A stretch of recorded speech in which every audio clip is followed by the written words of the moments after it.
So, Aubrey Plaza and Elizabeth Olsen might be the two most attractive people, like ever. And that is the sole reason why I decided to watch Ingrid Goes West, a film in which the two actresses star. In the film, Lizzie plays social media influencer Taylor Sloan, who has 267,000 Instagram followers. Aubrey plays an obsessive fan, Ingrid Thorburn, who moves to Los Angeles to stalk and attempt to befriend Taylor. Oh my god, it's Ingrid Thorburn. I thought she was in an insane asylum. Throughout the film, it becomes clear that Ingrid doesn't really know herself, but acts like whoever she believes Taylor would want to be friends with. This is, I hope it's obvious, very unhealthy and kind of scary. The term parasocial relationship refers to the relationship the average Joe has with a celebrity or internet personality. Thanks to the internet, Joe knows a lot of personal information about the celebrity, like her hobbies, her interests, her favorite food, her least favorite songs. Joe can start to feel like he's friends with the celebrity, when in reality, the celebrity probably barely registers that he exists at all. The level of sometimes unintentional intimacy that the internet allows is unparalleled in any other medium. The origin of this problem, I propose, is an inability to find joy and passion in the ordinary and mundane in life. Celebrities appear to lead such interesting lives, meeting exciting people, traveling to exotic locations, basically doing whatever you're not doing. But too much focus on people or events so far removed from yourself can prevent you from really appreciating your immediate surroundings. Several years ago, at Chick-fil-A, I unwrapped a bendy straw. Against the grain of the inner folds of the plastic accordion at the bend of the straw was a slit that made drinking from the cup almost impossible. Both of the following bendy straws I took had the same cut in the plastic. So, I got a boring, normal straw. I was curious why this was happening, so I googled who supplies Chick-fil-A's bendy straws. I did not find an answer, but I did find the Straw Guide.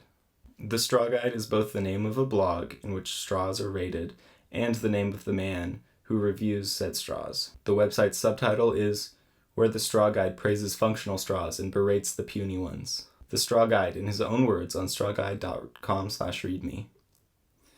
I am the Straw Guide, your personal advisor in this confusing milieu of soda straws. This website is your online straw guide for handy reference to look up an establishment to see if its straw has been rated.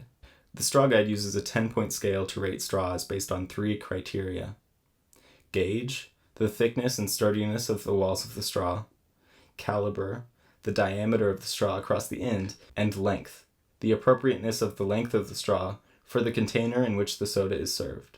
Color and wrap are 2 factors that don't affect the final rating of the straw. Sorry, I just realized how ridiculous. Color and wrap are 2 factors which do not affect the final rating of the straw, but are, quote, appreciated. A 10 for the Straw Guide is a perfect straw.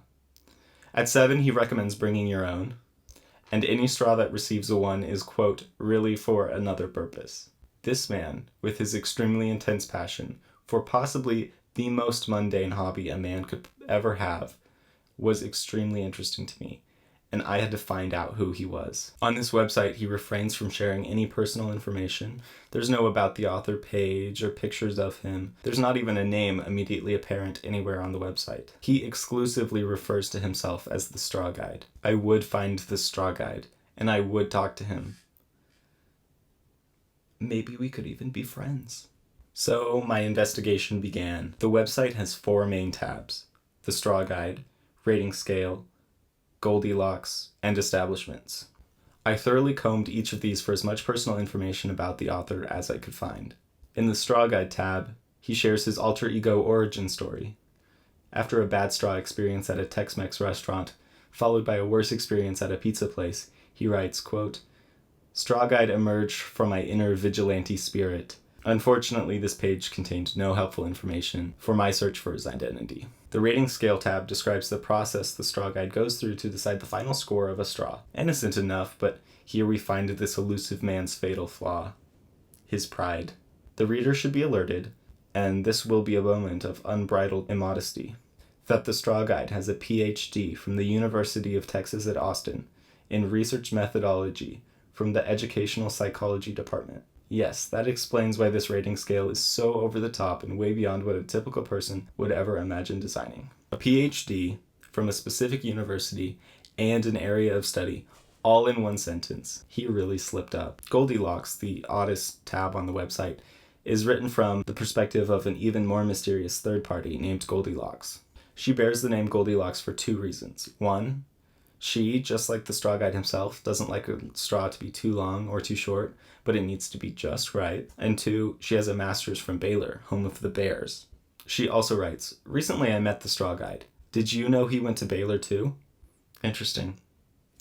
This is all the personal information Goldilocks gives about herself, and her relationship to the Straw Guide himself remains unclear, but she exposed a key detail for the man I'm looking for, and for that I am grateful. In the Establishment tab, the Straw Guide gets into the thick of it. Here the reviews themselves are found, as well as a crucial piece of information to this search. The Straw Guide drinks Diet Coke almost exclusively, and finds Diet Pepsi repulsive. He of course reviews straws from fast food chains that have hundreds of locations across the world, but the local restaurants that he reviews were my key to uncovering his location. I only had to look at a few reviews before it became very clear that this man lives in America.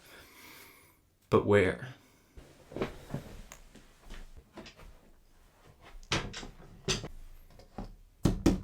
I will find him. He reviews a straw from a restaurant called Fire Oak Grill, which is only found in Weatherford, Texas. He reviews a straw from the Wind Song Event Center, found in Fort Collins, Colorado. In his Boltburger review, he mentions being in Washington, D.C. He reviews the straw from the Austin Diner, which is, of course, in Austin, Texas. And he says that he visited Sammy's Woodfire Pizza and Grill in the Las Vegas airport. So the pink markers represent locations that I know for a fact he visited. There are some establishments he reviewed that are small chains that only have a couple of locations. For example, in his Wolfgang Puck straw review, he mentions that he visited that location at an airport. There are only 11 Wolfgang Puck airport locations in America, so I decided to mark all of those with purple. There's one in Atlanta, Georgia, Boston, Massachusetts, Burbank, California, Charlotte, North Carolina, Chicago, Illinois, Columbus, Ohio. Not me not knowing where Ohio is. There it is. Dallas, Texas. Denver, Colorado. Dulles, Virginia. Which one's Virginia? Wait.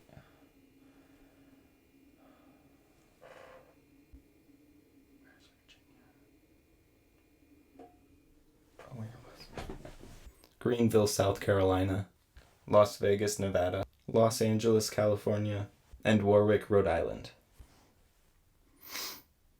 Okay, so clearly this is not very helpful. He could be anywhere. The good news is, those aren't all the reviews. Because a solid 90% of the establishments he reviews are in Austin, Texas.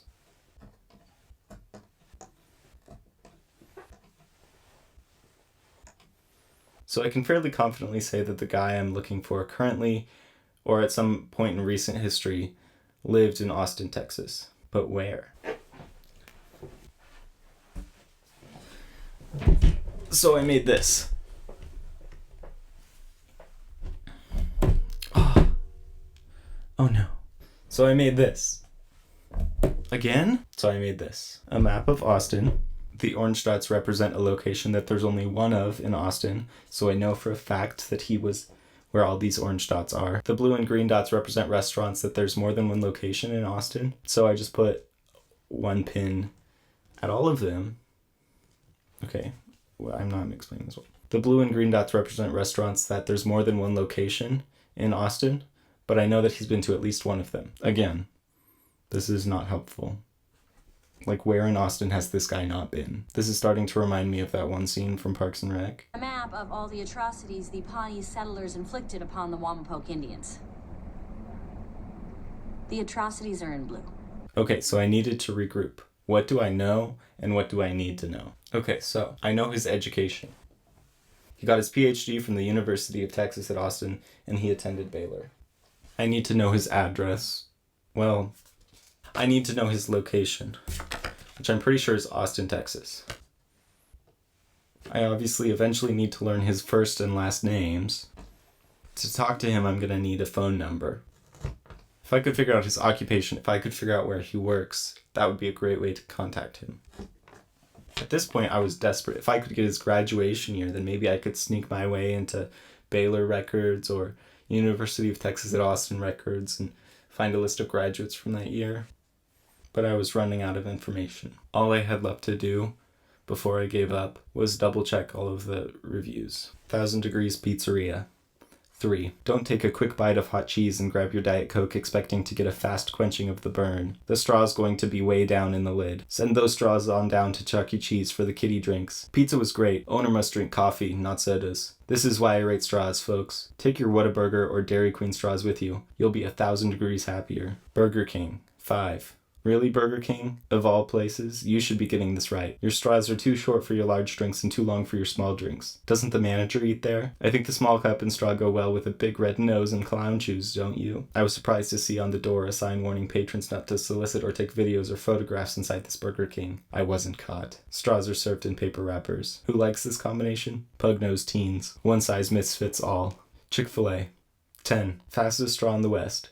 Upgraded to a 10 when the corporation replaced their 9 clear straws with this red one. Well matched with a large cup and corporate color scheme. I just can't understand why someone has to strip the paper off the straw and leave the tip on it, then stick it into my lid for me. Really? Let me have a fully wrapped straw, please. You'd never leave a spot on those chicken nuggets without breading where your fingers held them when they were dipped in the batter. I'm thinking the corporate giants think we'll steal a bunch of straws if they don't give us just one at a time, already stuck into the sippy cup lid. Well, they are right. Who likes this combination? Souls looking for fundamental quality. Can confirm. Bolt Burger, 9. Fled to Bolt Burger in DC from the convention center in Marriott where only Pepsi is sold. Bolt Burger had Diet Coke in this decent cup with a 9 straw. Just needed to be a bit sturdier for my trek back to the hotel and reuse through the night. Haven't yet determined how the server thought my name was Gland instead of Glenn.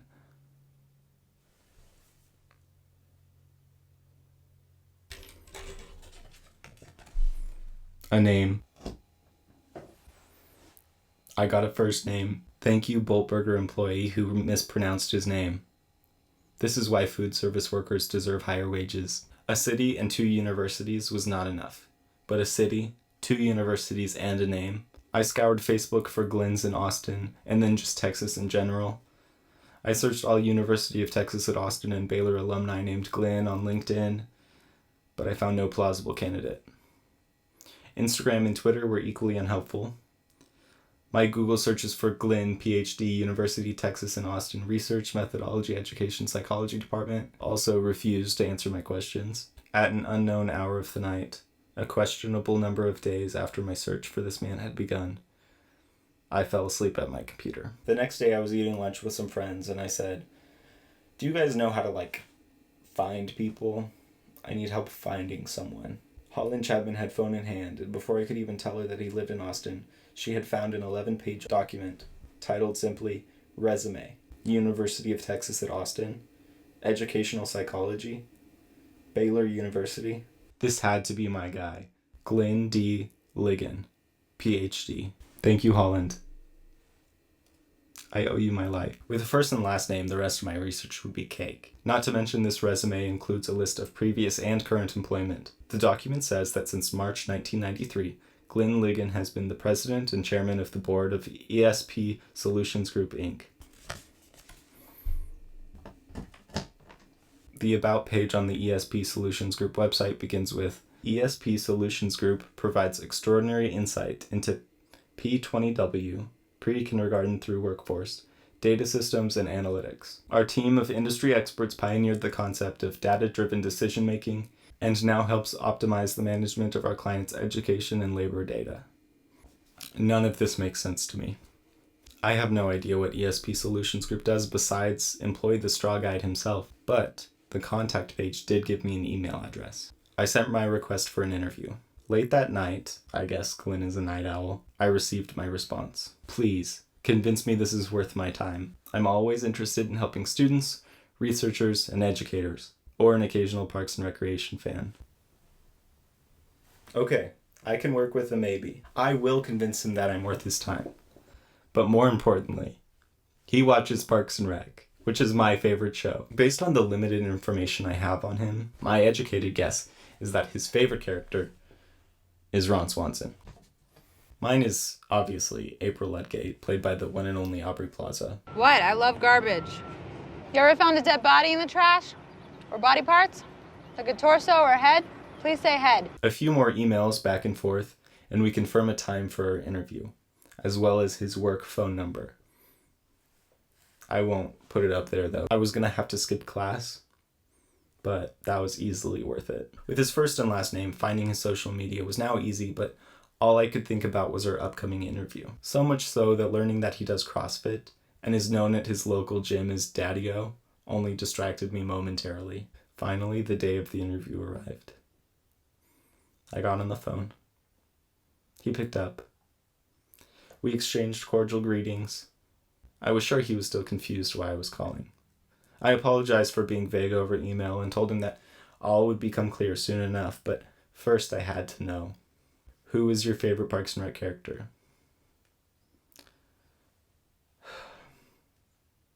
In response, he said, "Listen, I have to be honest with you.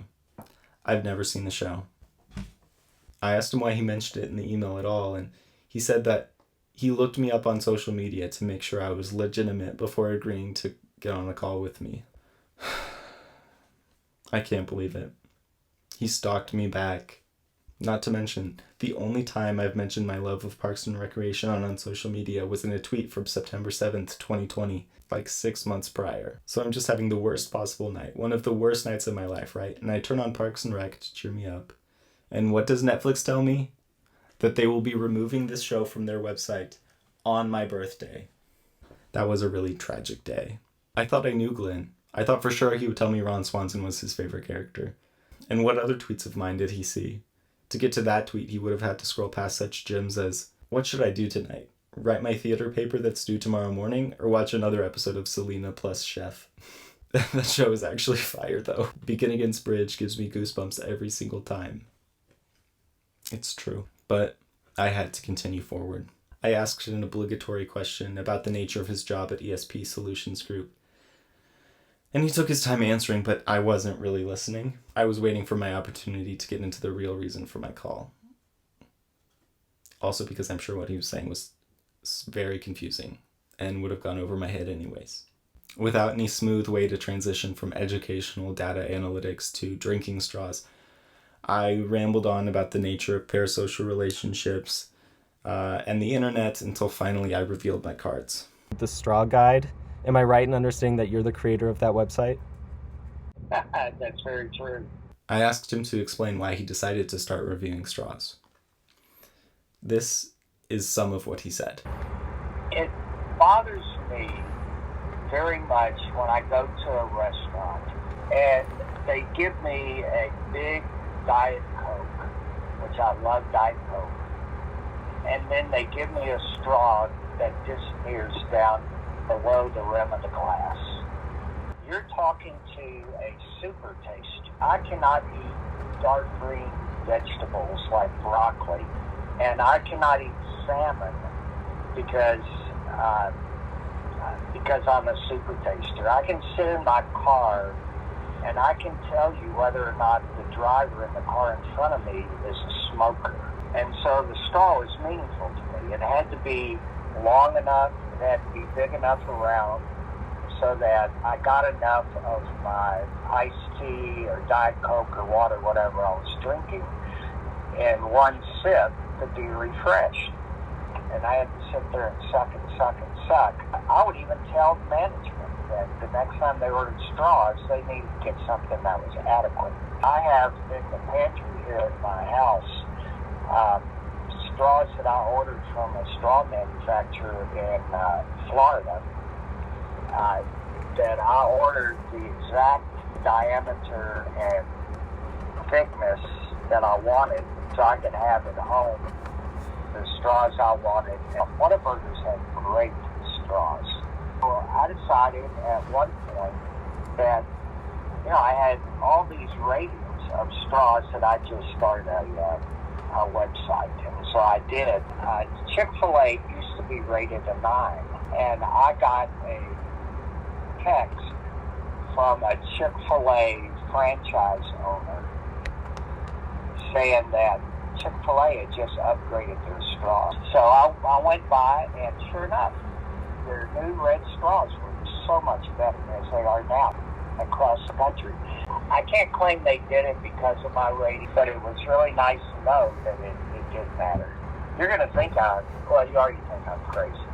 Chick-fil-A, and it's not all of them, it's just a couple of them that will stack their pickles when they get in a rush. And in the pandemic now, they give you a straw. And so it's really been difficult for me in these times. The straws that they were holding were multicolored straws that you buy in a store in a package. That was a staged bogus photograph. At my age, I find more people through the obituaries than I find them any other place. I was talking to one of my sons just the other day about what a small town Austin is. Sitting out in front of Whole Foods was somebody that he knew, sitting at a table working on a laptop. I work out at CrossFit. His dad turned out to be the realtor of somebody who worked with my son. When we go into our regular restaurants, they know that I bring my straw with me, and so they don't bring my Diet Coke, and they don't bring drinks to the table with straws because they know I have them with me. They say don't meet your heroes. I don't know who they... Could you please just turn back on for good?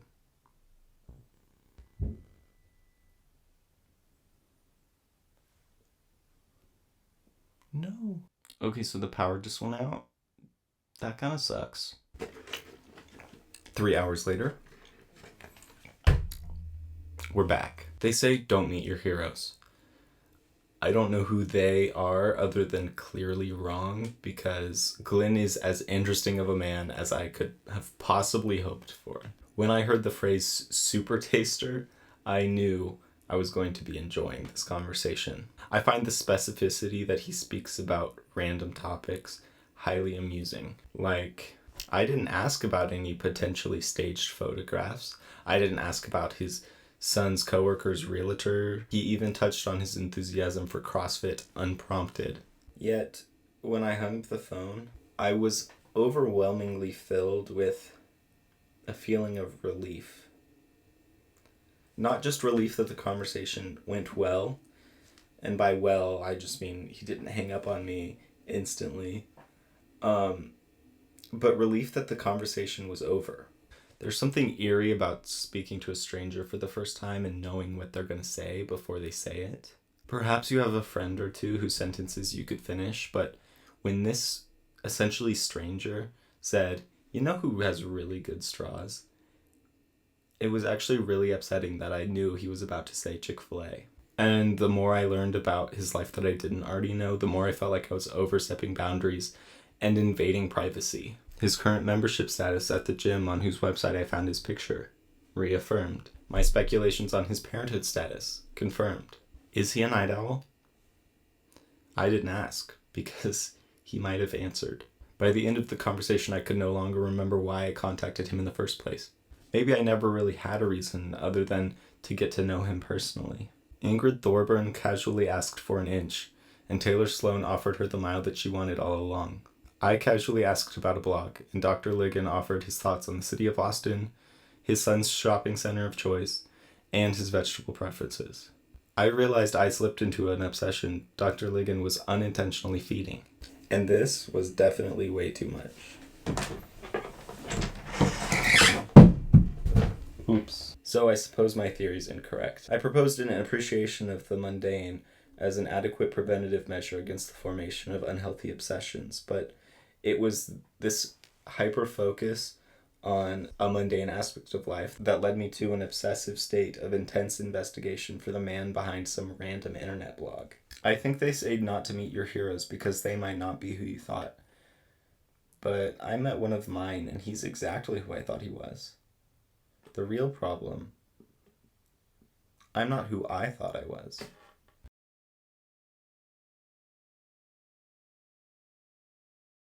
Sick. Okay. I'm gonna stop filming